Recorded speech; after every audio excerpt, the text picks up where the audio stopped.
하나님의 말씀 열왕기하 17장 19절에서 28절까지의 말씀입니다. 열왕기하 17장 19절에서 28절입니다.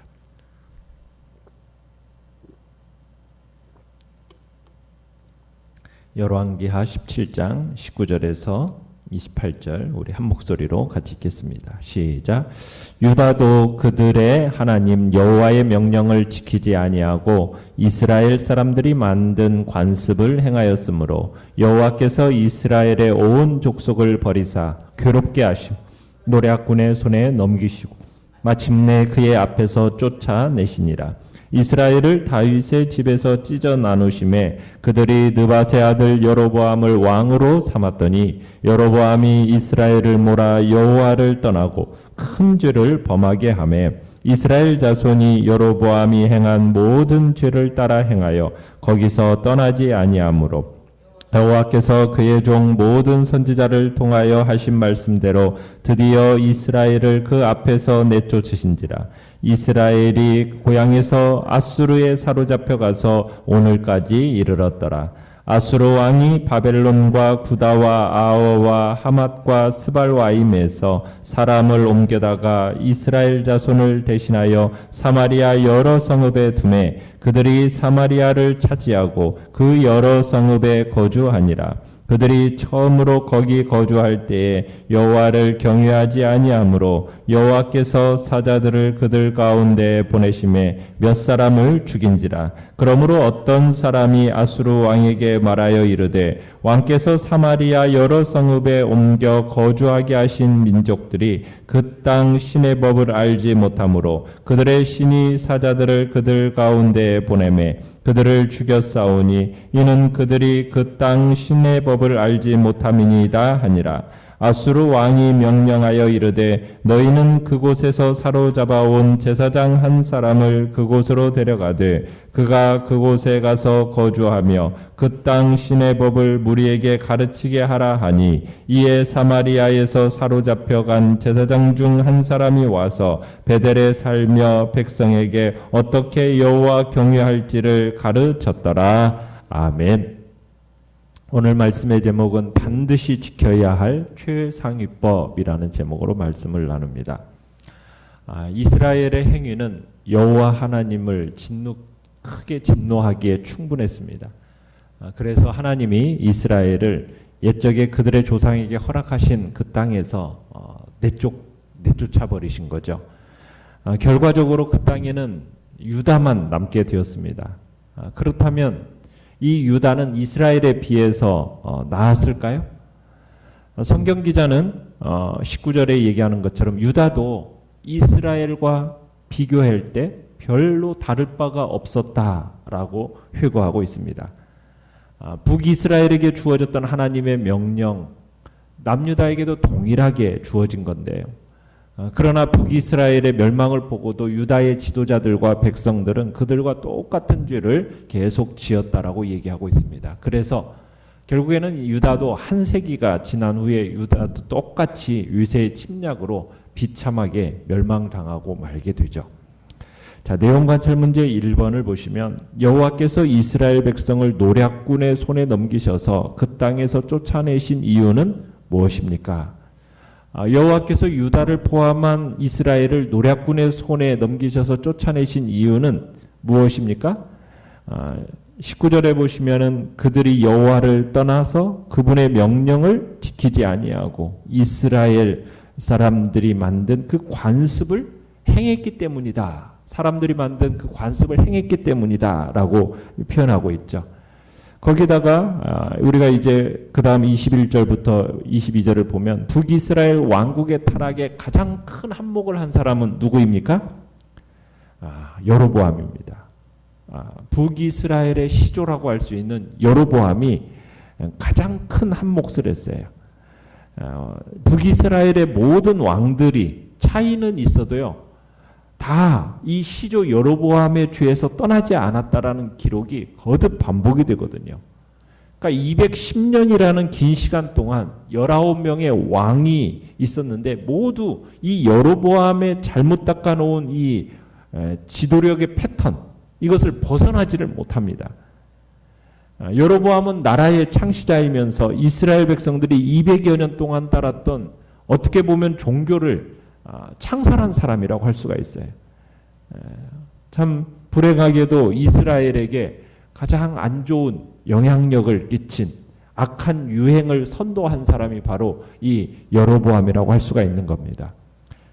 이 여로보암은 어떻게 보면 다윗과 매우 대조적인 인물인 거죠. 다윗은 유다에 있어서 경건한 유행을 정착시킨 사람 아닙니까? 그래서 그 후손들을 평가하는 잣대로서 두루두루 기억되어졌던 사람이 다윗이었는데, 이 여로보암은 어떻게 보면 악한 영향력을 미친 사람으로서 이스라엘에게, 북이스라엘에게 그런 존재로서 나타나게 된 거죠. 그래서 참 처음 길을 닦는 사람의 역할이 중요한 겁니다. 자식은 아버지의 잘못부터 먼저 자연스럽게 닮아버린다라는 이야기가 있습니다. 그러니까 아버지의 죄악은 자손의 미래를 가두는 보이지 않는 감옥과 같다라고 이야기를 해요. 그러니까 여로보암의 후대 왕들은 그 죄악의 감옥에서 벗어나질 못한 거죠. 참 얼마나 무서운 일인지 몰라요. 여로보암은 설마 자신이 뿌린 이 잘못된 씨앗이 후대 왕들에게까지 계속 이어져서 나라를 파멸시키게 될 줄은 꿈에도 몰랐겠죠. 자, 내용관찰 문제 2번을 보시면, 여호와 하나님은 이스라엘 백성이 한 번 실수했을 때 곧바로 심판하셨습니까? 하나님은 이스라엘이 실수했을 때 오래 참으셨습니다. 23절에 보면 그분의 종 모든 선지자를 통해서 회개의 메시지를 전하도록 하셨습니다. 그러니까 하나님의 사자들을 통해서 전해진 그분의 말씀을 왕들이 결국에는 지속적으로 무시한 결과 망하게 된 겁니다. 그러니까 하나님은 한 번 잘못했다고 해서 바로 멸망의 칼을 드시는 분이 아니라는 거예요. 그런 무지막지하신 분이 아니십니다. 하나님은 부모가 자식을 징계하듯이 계속해서 알아듣도록 가르치시는 분이라는 거예요. 모든 왕들에게 차례로 선지자들을 보내서 때로는 부드럽게 설득도 하시고 때로는 무섭게 야단도 치시면서 잘못을 회개하고 돌아오라고 하나님께서는 그 선지자들을 통해서 말씀하신 겁니다. 그러나 북이스라엘 왕들의 거의 99%가 하나님의 이 경고의 메시지를 귓등으로 들은 겁니다. 하나님은 세상 그 누구보다도 인내심이 많으신 분이시지만 언제까지나 참는 분은 아니십니다. 북이스라엘의 멸망은 왕들이 끊임없이 하나님의 말씀을 무시함으로써 자처한 재앙이었다는 얘기입니다. 오늘날도 마찬가지입니다. 하나님은 참으시지만 마지막 최후의 심판이 기다리고 있다는 것을 우리는 항상 기억해야 되고, 하나님께서 끊임없이 징계로서 우리에게 돌아오라고 사람들에게 말씀하고 계시지만 그 징계를 무시한 결과는 더 무시무시한 일들이 벌어질 수 있다는 것을 우리는 기억해야 한다는 얘기입니다. 자, 그렇게 멸망한 이 이스라엘 백성들은 어떻게 됩니까? 아수르는 자신들이 정복한 민족들에 대해서 정해놓은 정책이 있어요. 그 정책은 뭐냐면 정복한 이 피정복민들을 다른 나라에 다 흩어버리게 하는 겁니다. 그리고는 다른 민족들을 데려다가 그 지역에다가 정착시키는 그런 정책을 썼어요.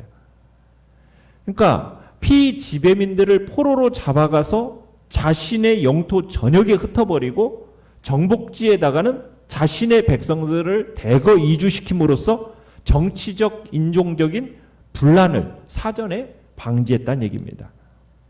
그러니까 아수르는 어찌하든 이 피정복민들의 반란을 방지하는데 총력을 기울였습니다. 그 대표적인 것이 이 반역할 가능성이 높은 지방의 주민들을 모아다가 멀리 딴 곳으로 이주시켜버리는 강제 이주 정책을 편 겁니다.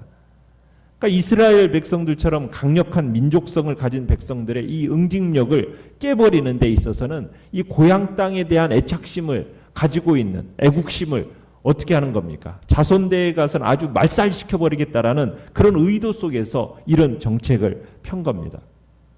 참 지배자 쪽에서는 아주 효과적인 정책이었죠.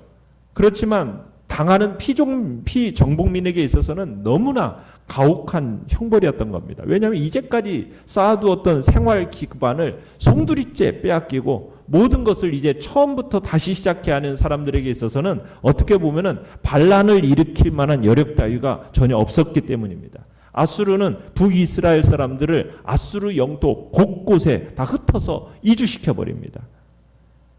북이스라엘의 수도였던 사마리아에는 어떤 사람들을 데려다가 놓습니까?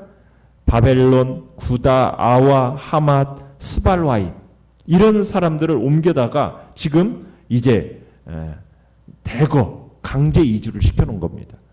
참 이 결과는 불행한 두 결과를 낳게 되는데요. 첫째는 이렇게 대거 이주해온 이방 족속들과 토착민인 이스라엘 민족들이 어쩔 수 없이 많이 결혼을 하게 됩니다. 그러면서 인종이 어떻게 돼요? 섞이게 돼요. 혼혈족들이 태어나게 되는 거죠. 참 단일 민족의 순수성을 목숨보다도 중시하였던 이 이스라엘 사람들에게 있어서는 대단히 치욕적인 사건인 겁니다. 이 일이 결국 훗날 이스라엘 역사 속에서 두고두고 큰 내분의 원인이 되고 말죠. 두 번째는 종교의 혼합입니다. 종교의 혼합. 이 사람들은 오면서 그냥 오는 게 아니에요. 자신들의 우상들도 고스란히 사마리아로 가지고 와서 섬기는 겁니다. 그런데 참 오늘 본문에서는 희한한 청을 아수르 왕실에다 넣고 있어요. 이 사람들이. 포로로 잡혀온 이 북이스라엘의 제사장에게 여호와 하나님을 믿는 종교를 가르쳐서 활성화하게 해달라. 이런 청을 지금 아수르 왕실에다 넣은 겁니다. 여기에는 나름대로의 이유가 있어요. 연구한 묵상 문제 3번을 보시면 왜 하나님은 이스라엘 민족을 대신하여 사마리아 여러 성읍에 거주하게 된 민족들 가운데 몇 사람을 사자의 밥이 되게 하셨습니까? 자, 사자의 밥이 되게 하신 이유는 무엇입니까? 몇 사람을 그렇게 사자의 밥으로 죽게 하신 이유가 뭐예요? 여호와를 경외하지 않았기 때문이다. 이렇게 이야기하고 있죠. 25절에 보면은 여호와를 경외하지 않았기 때문에. 처음 그들이 이 사마리아 지역으로 이주해 와서는 아무 갈등 없이 그냥 자신들이 가져온 우상을 섬겼어요. 그런데 하나님이 분노하신 겁니다. 이들에게 사자를 보내셔서 물어 죽이게 하신 거예요. 사자의 기습에 놀란 이 정착민들이 나름대로 원인을 분석해 봤어요. 분석해 보니까 결과 이것은 뭐라고 하는 거예요? 이 지역의 신인 이스라엘 하나님을 무시한 결과다라는 결론에 도달하게 된 겁니다. 그러니까 당시 사람들은요, 각 나라마다 그 나라에 수호신이 있다, 지방신이 있다, 이렇게 믿고 있었어요. 그래서 일단 그 나라에 오면은 그 신들에게 합당한 존경을 표해주지 않으면 재앙을 받는다라고 믿었던 겁니다. 그래서 아수르 왕에게 이 상황을 설명을 하고 그들에게 이스라엘의 신에 대해서 가르칠 만한 사람을 보내달라고 요청을 했던 겁니다. 그래서 아수르 왕은 이스라엘에서 끌려온 제사장 중에 한 사람을 보내가지고 베델에서 여호와의 법을 가르치고 여호와를 경외하기를 가르치게 했던 겁니다. 자, 느낀 점 4번을 보시면, 자, 하나님의 살아계심을 경험한 후 아수르 왕이 이스라엘 제사장으로 하여금 사마리아에 이주한 자기 백성에게 하나님의 법을 가르치도록 한 모습에서 무엇을 느낍니까? 우리는 여기서 하나님의 섭리하심을 느끼게 됩니다. 하나님이 이처럼 하신 것은 이스라엘의 남은 자나 이주민으로 하여금 하나님만이 유일하신 참 하나님이시라는 것을 보이시기 위한 거였거든요. 그러니까 이러한 사실이 시사하듯이 이 세상에 발생하는 모든 사건의 배후에는 누구의 개입이 있는 겁니까? 하나님의 개입이 있습니다. 이걸 가리켜서 우리는 뭐라고 해요? 하나님의 섭리라고 말을 해요. 그러니까 이 세상의 모든 사건은 그것이 큰 일이든 작은 일이든 다 하나님의 섭리의 결과로 일어난다는 얘기입니다. 그래서 주님이 마태복음 10장 29절에서는 이렇게 얘기하지 않으셨습니까? 참새 한 마리도 하나님의 허락함이 없이는 땅에 떨어지는 법이 없다. 그러니까 우리는 범사의 하나님을 인정해야 되는 겁니다. 지금 사마리아에 온 이주민들이 자신들이 당면하게 된 이 사건이 그냥 자연적인 현상이다 이렇게 생각하지 않고 이게 누구로 말미암아 된 거라고 받아들인 겁니까? 이 땅의 신 여호와 하나님으로 말미암아 되어진 거라고 받아들인 겁니다. 물론 뭐 정확한 신지식에 의해서 신지식에 근거한 것은 아니죠. 그것으로부터 나온 건 아니에요. 그러나 우리는 그들이 여호와에게서 그 원인을 찾았던 것처럼 우리도 모든 일을 그냥 자연 발생적인 현상이다. 아니면 사람의 계획에서 이루어진 거다. 여러분 이렇게 생각할 게 아니라는 거죠. 크든 작은 일이든 모든 것들이 하나님의 섭리로 말미암아 이루어진다라고 믿고 행해야 된다는 얘기입니다. 그래서 우리는 범사에 하나님을 인정해야 되는 겁니다. 하나님을 범사에 인정하지 않는다라는 것은 하나님의 주권 사상에 대한 우리의 믿음이 거짓된 것으로 드러나는 것뿐입니다. 우리는 범사에 하나님을 인정하고 그분을 의지하고 그분을 신뢰하며 살아가야 되는 겁니다. 우주 만물이 다 하나님의 것이라면 그 가운데서 일어나는 모든 일들, 크고 작은 이 모든 사건들이 하나님의 뜻과는 무관할 수 없다는 얘기입니다. 이 모든 사건의 배후에 하나님이 계십니다. 그리고 그 모든 인간의 사건, 모든 사건에는 우리 인간을 향한 하나님의 뜻이 내포되어 있다라는 것입니다. 따라서 지금 우리 주변에서 일어나는 모든 일들을 여러분 유심히 관찰하십시오. 그리고 이를 통해서 나타내시려는 하나님의 뜻이 무엇인가? 우리는 그것을 찾도록 힘써야 하는 겁니다. 그럴 때 우리의 인생이 헛되지 않고 낭비되지 않고 하나님을 기쁘시게 하는 의미 있는 삶을 살게 되는 것입니다. 우리 역시 하나님 앞에 인정을 받을 수 있게 되는 거거든요. 그래서 오늘 이 시대 속에서 참으로 코로나19 바이러스라는 어떻게 보면 참 우리가 살아보지 못한 새로운 시대를 살아가는 이 시대 속에서 이 모든 배후 속에 누가 계시다고요? 하나님이 계시고 하나님이 다스리시고 이 모든 것도 하나님의 역사 속에서 이루어진다면 과연 하나님의 나를 향한 뜻은 무엇일까? 우리 교회를 향한 하나님의 뜻은 무엇일까? 그 뜻을 분별해내는 일에 우리는 힘써야 될 것입니다. 결단과 적용 5번을 보시면 나는 하나님의 법을 알고자 말씀대로 살고자 어떤 노력을 기울이고 있습니까? 가족과 주위 사람들에게 여호와 경외하기를 어떻게 가르치겠습니까? 참으로 무엇보다도 최상위법인 하나님의 말씀, 그 말씀을 그들 우리의 자녀손들에게 어떻게 가르치고 나의 삶 속에 어떻게 가르쳐서 그 말씀대로 순종의 길을 걸어갈 것인지를 주님 앞에서 결단하시길 바랍니다. 자, 오늘의 기도 같이 읽겠습니다. 시작. 눈을 뜨면 주의 말씀부터 보고 듣겠습니다. 주님이 어떤 분이신지 말씀을 통해 세밀히 가르쳐 주소서. 아멘.